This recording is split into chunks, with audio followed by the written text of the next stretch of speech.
qayb galay waxaan soo dhaweynaynaa sidoo kale saaxiibkay dalmar oo meel dheer anaguna uga nimidnay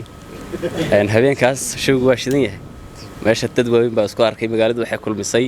fanaaniin aad u qaali ah oo horteeda ka muuqda saaxiibkay dayax baan arkaa digriyo macallinkii weynahay daawud yaana kala reebaynay fanaaniintu waxa weeyaan maasha Allah habeenkaas magaaladu way dansantahay malayn innagu ma inoo shidan tahay marka aad baan idin salaamayaa dhammaantiin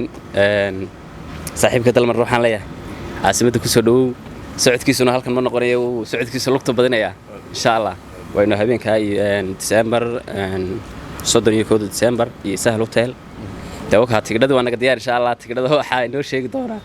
goobaha la dhigay waan markay soo baxaan insha Allah aad baan idin salaamayaa dhammaantiin waxa laga doonayaa marka adigan halka hees inaad nagu dhifatid maadaama mid ka mid ah heesaaga kuwaad ugu jeceshahay adiga nino horta geeliisa halka mid ma naco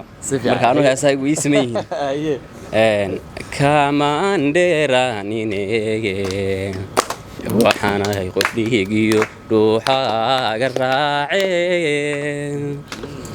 niyadaadu yay dhiman ii dhowr alla dhowr naftaadana waan kugu dhex nooleeyay aad baan salaamay